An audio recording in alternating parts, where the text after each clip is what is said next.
गांव की एक सीधी सादी लड़की सविता की शादी शहर के पढ़े लिखे नौकरी पेशा राकेश से तय होती है। सविता का सपना था कि शादी के बाद उसे भी एक परिवार मिलेगा जो उसे अपनी बेटी की तरह अपनाएगा। शादी के बाद जब वो पहली बार अपने ससुराल पहुंची तो उसकी आंखों में खुशी के आंसू थे। उर्मिला देवी उसकी सास ने उसका स्वागत तो किया, लेकिन उनके चेहरे पर एक अजीब सख्ती थी। शादी के 2-4 दिन तो बड़े प्यार से बीते, लेकिन जैसे ही रिश्तेदार लौटे असल जिंदगी की शुरुआत हुई। उर्मिला देवी सुबह 5 बजे ही सविता को जगा देती। उठ बहू, ये कोई राजमहल नहीं है। यहाँ काम करने वाली को सोने का वक्त नहीं मिलता। सविता चुपचाप उठ जाती, चूल्हा जलाती, रोटियां बनाती, बर्तन साफ करती, फिर पूरे घर की सफाई। कोई मशीन नहीं थी, सब कुछ हाथों से करना होता। राकेश ऑफिस चला जाता, रात को आता तो टीवी देखता या मोबाइल में बिजी रहता। सविता के थके चेहरे को देखकर भी कुछ नहीं कहता। एक दिन राकेश की बहन अंजलि मायके आई। भाभी जरा पानी लाना। भाभी मेरे कमरा साफ कर दो। भाभी नाश्ता बना दो। सविता बिना कोई शिकायत किए सब करती रही। रात को अंजलि ने अपनी माँ से कहा, मम्मी ये भाभी तो एकदम नौकरानी जैसी है, कुछ जवाब ही नहीं देती।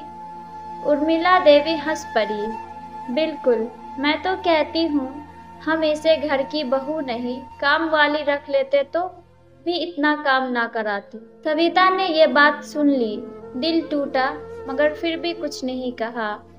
कुछ दिन बाद सविता की माँ बहुत बीमार हो गई, उसे गांव जाना पड़ा।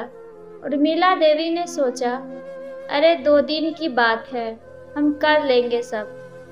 लेकिन पहले ही दिन उन्हें पता चला कि खाना बनाना, बर्तन धोना, कपड़े साफ करना, झाड़ू पोछा और पूरे घर की जिम्मेदारी उठाना कोई आसान बात नहीं।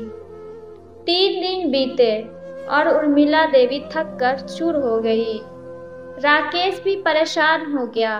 ऑफिस से आकर खुद कपड़े प्रेस करना, चाय बनाना, उसे अब सविता की कमी महसूस होने लगी। जब सविता वापस आई, उसका स्वागत उस ठंडे व्यवहार से नहीं, बल्कि एक थकी हुई प्रस्ताव से भरी माँ की आंखों से हुआ।